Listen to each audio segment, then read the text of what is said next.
What's going on, guys? I am Toxic Jordan. Welcome back to the channel. So today we're going to be taking down the first stage of the 8th anniversary battle here. So my idea for these, I suppose before I get into this, I should show you the missions real quick. So clearing stage 1, you get, one mission for clearing it, one mission for, clearing it without support items, and then a third mission for clearing it under the special condition of using a unit of every single typing on your team. There are some slight variances of the missions as you go up in stages, but for the most part, I think almost every single stage has this mission here. So you will notice that throughout these attempts, we are going to be using full rainbow teams. Or I guess just units of every type is a better way to say that. Because I feel like a lot of people get confused when you say a rainbow team, and they think you mean like all rainbow starred units, which is definitely not what I'm implying, right? So as this is an anniversary battle event, and, throughout each of the stages, we're basically going to be facing off against, each of the anniversary units for that anniversary. Basically, what my idea is here, I just want to make sure this is an easy aid copy. Perfect. So what my idea is here is we are just going to be using the anniversary units that match up with that anniversary. So since this is the first anniversary here, we're going to be facing off against Gogeta and Janemba. I figure it makes sense for us to run a team with Gogeta and Janemba on them. Now, unfortunately, we actually can't make like a real category team that fits both Gogeta and Janemba on the leader skill, so we are just forced to use a, an all types lead here, which is why we're going with the version Z, or I'm sorry, the 1000-day Goku, but conveniently enough, I just reached my 2000th day, so I managed to get him easy aid, so this works out perfectly. So we are just going to go ahead and go in with no items, because that is one of the missions as well. We'll try and get all of the missions done here at the same time if we can. I don't imagine that this first stage is going to be too difficult. I did run all of these events on JP when they originally came out then, during their anniversary. So I do have kind of an idea what to expect here as far as like, the difficulty of the events.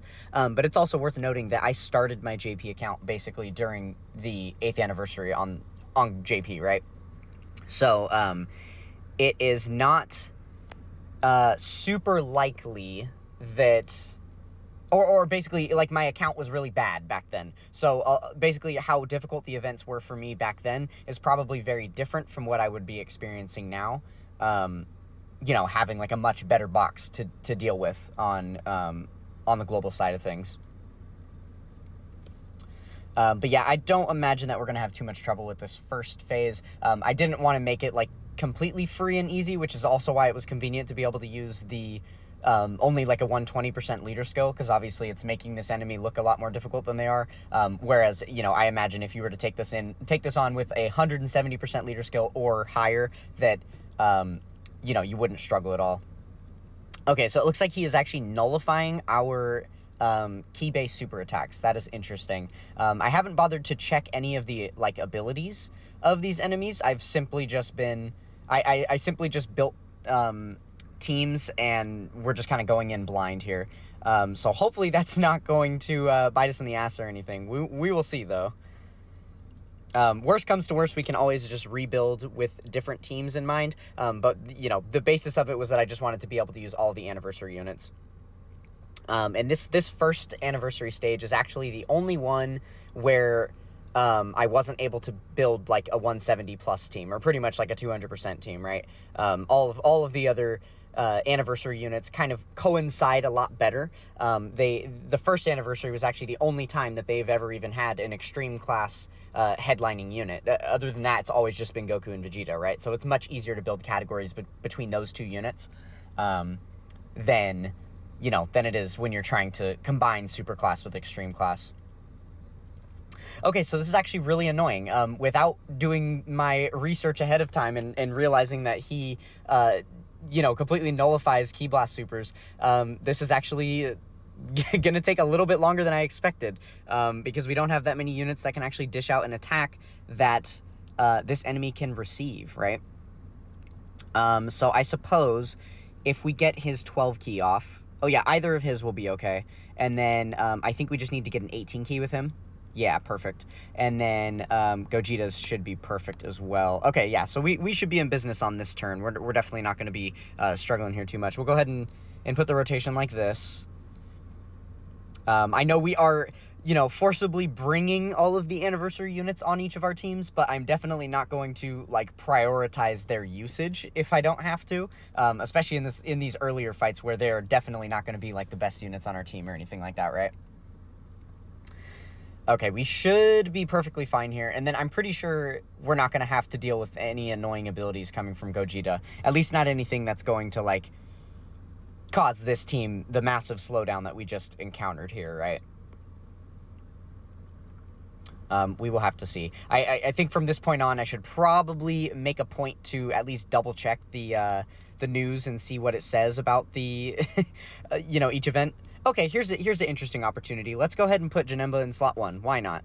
He's got guards, so he should be okay here. I guess it could be an interesting experiment to see how good or bad he is able to tank at the moment. Or he's just going to straight up dodge. Makes sense. I'm pretty sure I have mine built full dodge, so that would not be too surprising to me to see him just dodge everything. Nice, and he dodges the super attack even. Lovely. I will definitely take that.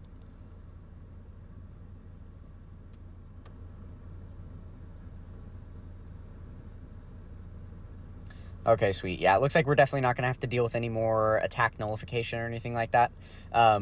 Usually what I would assume coming from, you know, cards that are like, it's an enemy that is directly a copy-paste of a card in-game down to the typing. Usually what I expect from units like that is for them to have the exact same abilities as well.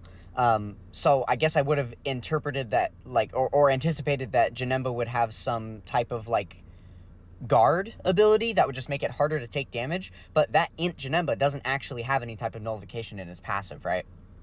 But I guess that's just because of how old of a unit he is, because if we look at, like, the physical LR Janemba, he definitely does have the ability to nullify super attacks, right? Okay, so that was definitely very easy peasy, and that was, you know, obviously on a 120% leader skill as well. So yeah, these are going to be ramping up in difficulty. There is definitely much more challenge to be expected in the coming stages. But like I said, we are going to have much more formidable teams to be able to take down those, you know, the following stages on. So there we go. We got all the missions done for the first anniversary portion of the event here, and we got all of our awesome anniversary equips for the first anniversary units here. So I am excited to be able to put these on my characters. Alrighty, that is going to do it for this one. Don't forget to check out the Discord, link in description, and I will catch you guys in the next one. Peace!